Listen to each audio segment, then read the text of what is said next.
Today I want to talk to you about something very special.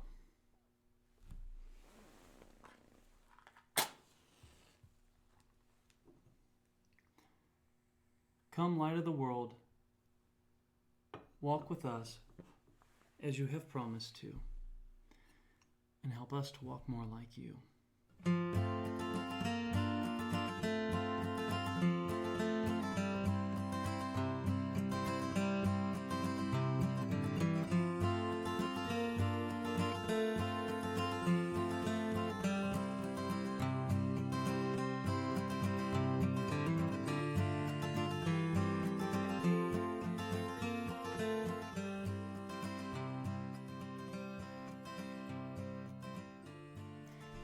I have something very special in this box that I want to talk to you about. Soon, in just a few days, many of you will be opening your own gifts. But I want to talk to you about the first Christmas gifts ever given.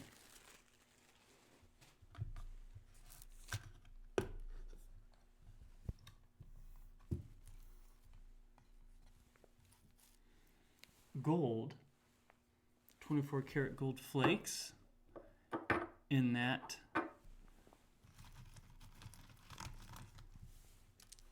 frankincense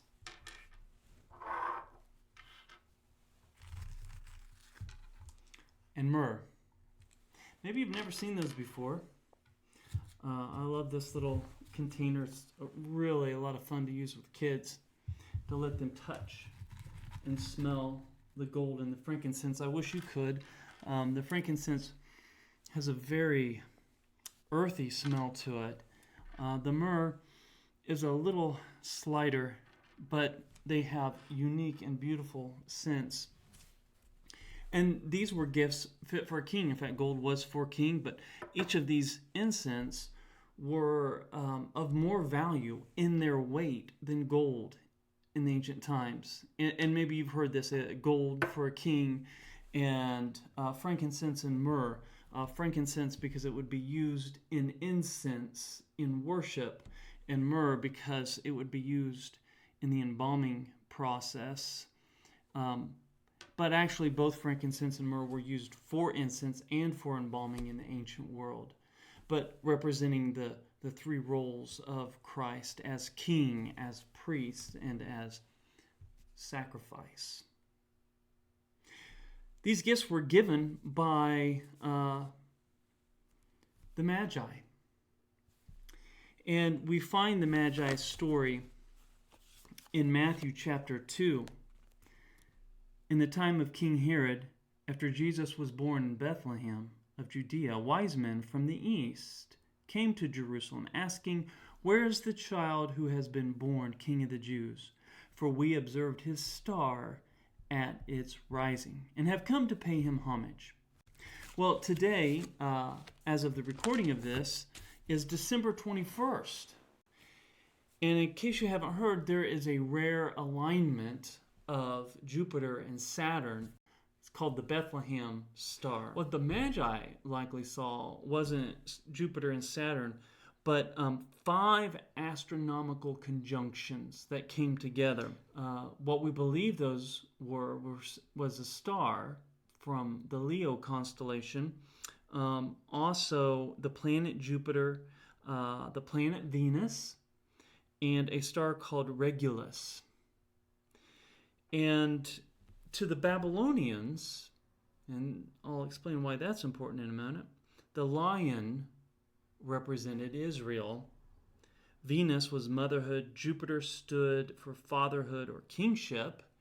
And Regulus symbolized royalty. It is hypothesized that the Magi came from the east, and that legend attached to them as Magi was a particular astronomical school that was kept in Babylon. That's interesting because when we think of Israel's greatest persecutors, the greatest nation that fought against them, often in Scripture it is Babylon that represents the most evil of all the nations that works against God's people. And so we have this interesting story of these magi from the east reading these stars and seeing within it, putting all this together, that there would be a king born to a woman in Israel who would be royal. And then they come from a nation historically known for having oppressed God's people. It's a sign, not only in the star, not only in the symbolism of the gifts given, but in the actual event itself, that three men from a nation outside of God's people would come and pay him homage. Many think that Matthew is referencing with this story Isaiah 60. Arise, shine, for your light has come, and the glory of the Lord has shined upon you. For darkness shall cover the earth, and thick darkness the peoples. But the Lord will arise upon you, and his glory will appear over you. Nations, of whom which Babylon represented the pinnacle of. Nations being identified as kingdoms outside of God's people who often oppressed them. Nations shall come to your light, and kings to the brightness of your dawn. Also, just another kind of interesting little fact. Isaiah goes on, and in verse 6 it says, a multitude of camels shall cover you.